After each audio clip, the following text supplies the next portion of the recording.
Basically, I have it right there. My guy's Thursday. Physics wasn't based around it. Right. Today is 6 or 8 weeks that I went, my daughter just finished Trying to construct the rest of the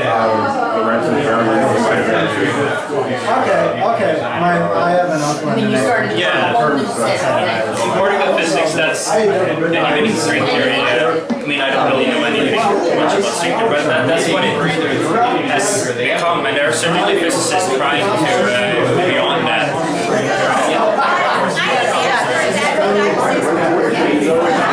I think they can make a space.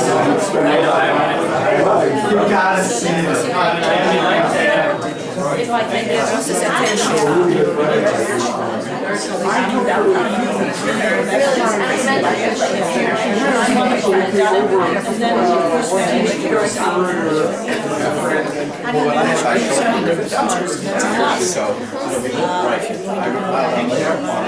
That's fine. We're not in the 50s anymore. We're not there. That's silly because you use it. Start now? Hi, Mare. I'm here with my sister Marilyn, who's videoing me at my open house for art, April 2013, and I'm going to show you my paintings. So I'm going to move over, and Marilyn's going to come in and show you what we had on the walls.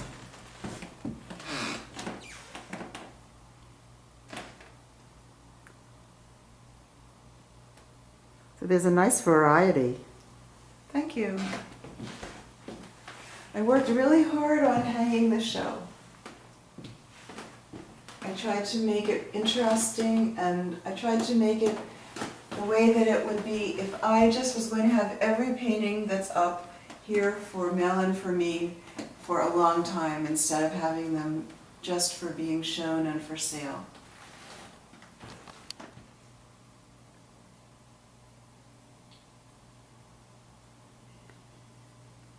Sheila, can you tell me what you are thinking about when you're formulating ideas for each composition? Well, I'm very interested in the idea that there is a lot of destruction and decay, and that it's very easy to destroy and very hard to build up. I'm also interested in stillness and movement, in that process of building up and then falling down or decay. And I also am very interested in balance. So there are a lot of elements that I try to bring into each painting. And for example, this painting in the corner is a lot about balances, just how things would fit together and work.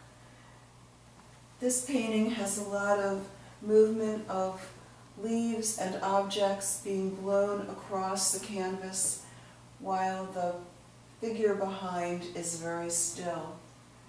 In the abstract pieces, I try to show this kind of excitement of what it's like when everything's falling. I don't know if you want me to About stillness and movement, but I see leaves, I see people, I see abstract. Let's go in the other room, and I'm going to take a look at some of these others. So I guess I don't really understand about themes. I just feel like they're all part of the same thing. I have made a garden where some people are sitting. In the earlier paintings that I have done in the 80s through 90s, the Japanese woman sitting in a chair, her alter ego standing nearby with birds, leaves, pieces of whatever moving by, wind, water, and the people are still. Then I went into the garden, and I feel like all of these paintings are just abstract pieces of that garden, pieces of statuary broken or standing or fallen. These figures on the wall are statues. They are trying to catch the debris that's falling on them, that's falling down from somewhere, a building that's broken, maybe the result of an earthquake or an upheaval of some kind. And so there is the debris. And then in something like this painting, you have the layers of under the earth archaeological remains, whether it be pieces of buildings, leaves, statues, anything you can think of. These are the layers that you would find all of these things in under the earth, or in water, as in this case. So that's, this doesn't make any sense, does it? Oh, it makes lots of sense. You're an And artist. it's very strange to hear myself saying that I'm thinking about these things, because I'm thinking about them, but of course, in order to make the thing work for me, I work very hard on the elements of making art that are the composition, the size of the things in the composition, the pieces, how it all hangs together, that's the balance, how they move, how the color works together. I do have a question about the color. Okay, I find the colors to be very exciting. well, thank you. And they're not like any other color you see in the store, like if you go to buy paint.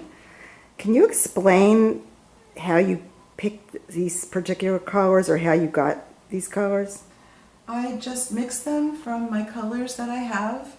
I use Winsor & Newton paint rather exclusively, and I mix the colors to suit what I'm looking for. And it's interesting because you would think you could just put down a color and it would be okay, but if it's not right, then it's wrong.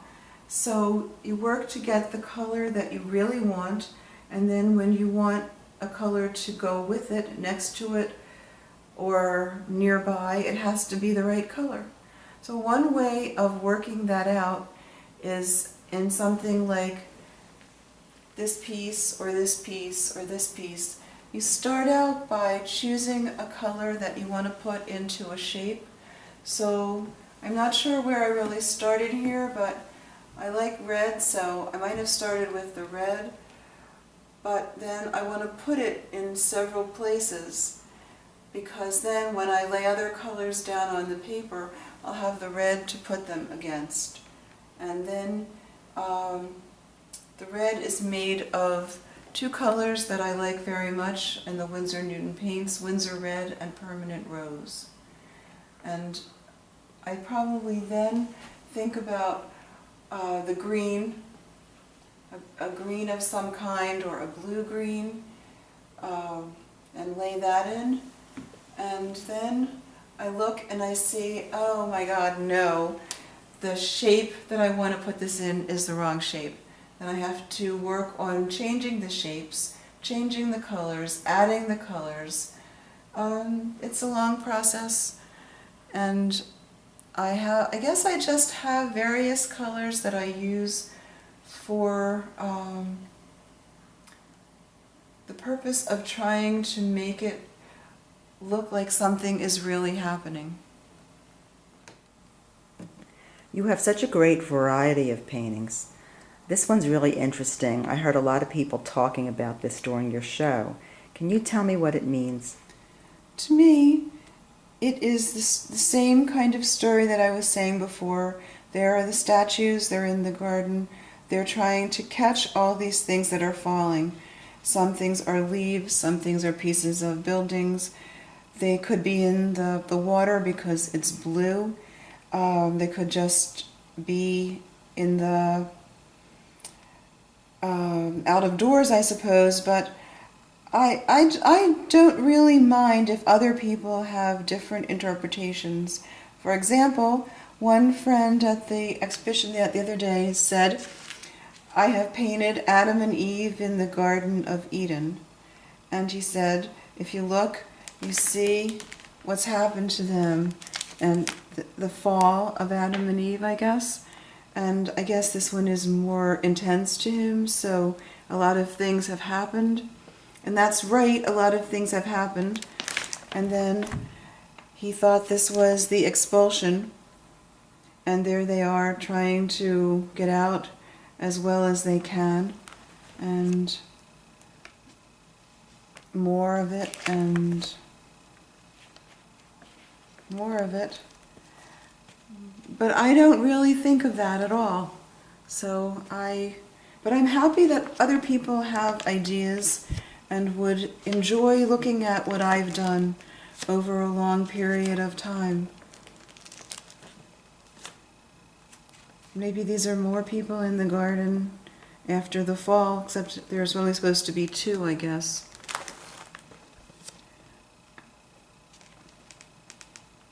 And this is a piece of the statue in the water. And this particular statue wears a bathing suit, so I suppose it could be thought of as a person. And all of these things are things that have happened in the ocean under the surface of the water. Sheila, go back to that. Another thing I've noticed, you have another painting in this series on the wall, and Right. it's hanging vertically. Right, and you could do this one vertically too. It's actually kind of interesting like that. I like every painting that I make to be able to be shown in 4 directions. You probably wouldn't do that with totally figurative pieces like these ladies up above there. But on something like this, there's really no reason why you can't hang it like that. Right, I'm just going to show the ladies up there. Right, they'd be on their head. Yeah, and there are some artists who do that, but to me it's more that the composition works in 4 ways. Even if you'd never wanted to have it totally upside down, you might have it stacked up and put them horizontally, I suppose. This was Sea, Sky, and Stars, and this one is Beach Girls. I could see it looks like a person laying on the beach. Except that it's in the water. And this is all the stuff floating by. Because this could be the water. But if you wanted it like that, then it could be standing up next to water, I suppose. But still, it's a person or a statue catching all these things that are going by. And some people think of them as leaves, and some people don't, and some people might like to see it upside down like this. It looks more abstract, and maybe has nothing at all to do with a beach girl.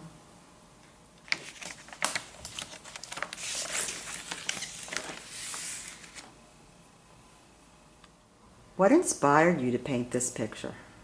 This is part of my series called Dinner in Montreux that I painted when Mel and I were in Montreux last year. Mel had a collaboration meeting, and we were in a lovely hotel with a room that looked directly out onto the lake. So I could set up a studio and have a beautiful lake view. First I thought I would paint the lake, but then we went to wonderful dinners every night. Absolutely some of the best, most delicious food I've ever eaten for a week in my entire life. And so I wanted to talk in my painting about those dinners, and I decided to make abstract compositions of the silverware, or the flatware, I guess you'd call it, that we had at the tables for the meals. So I did, and I think it sort of looks a lot like the other paintings, except that the things that are being shown are abstract pieces of what you might eat with, as opposed to pieces of buildings that are falling down. And I really I loved making this series. I think I must have had one of the best times of my life in Montreux eating dinners.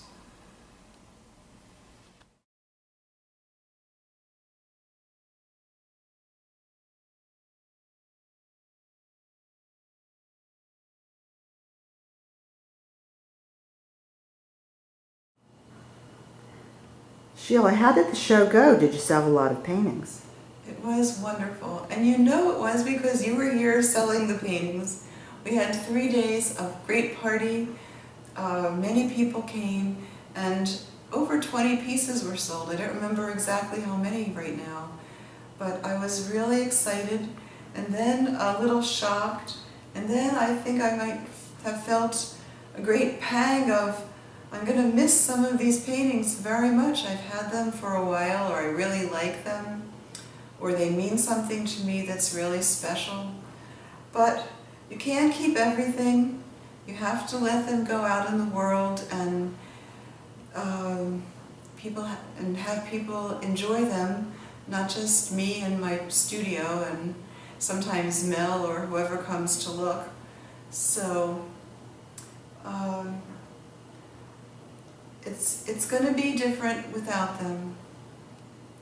Well, I do congratulate you on having such a wonderful show, and I look forward to the next one. Thank you. There are 100 pieces in flux in my studio, so I believe that in 2 years I will have another very good show to hang up here. Some of the pieces have just been started and some are 90% finished, and some will be totally changed when I go back to work, and some will probably never be finished, but there's a lot. I have a lot of acrylics that I started, which I haven't done for a really long time, and I'll see if I can do the same thing with acrylics that I've learned how to do with using watercolor paint. Well, thank you very much for this Thank you. little interview. Thank you for asking me all these questions, and next time I'll have a better prepared set of answers and be more polished about it.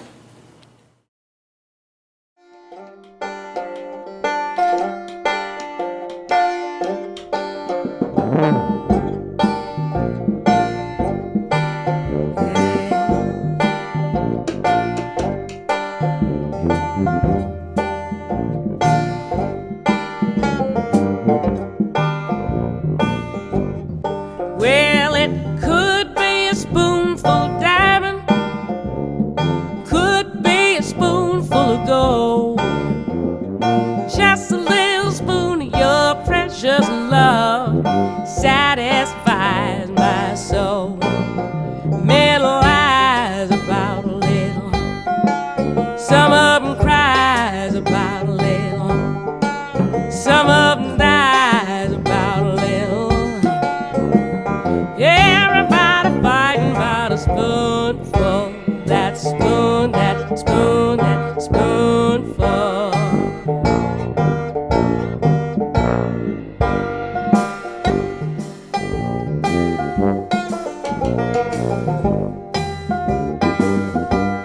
Well, it could be a spoonful of coffee, could be a spoonful of tea, but a little spoon of your precious love, good enough for me. Middle lies about that, some of them cries about that, some of them dies about that. Everybody fighting about a spoonful, that spoon, that spoon, that spoonful.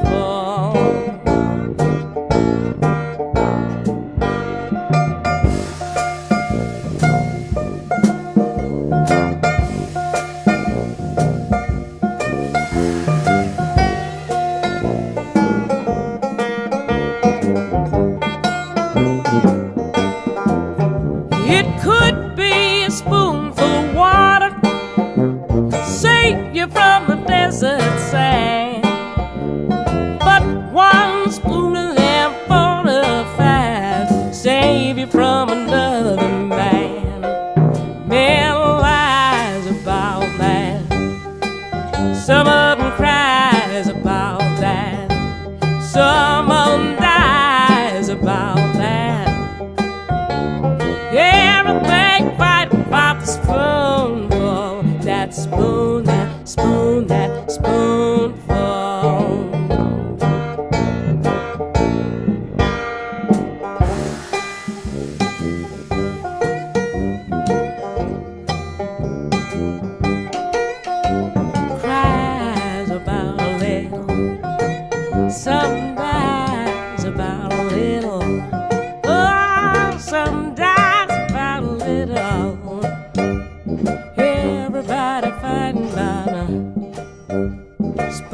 beautiful.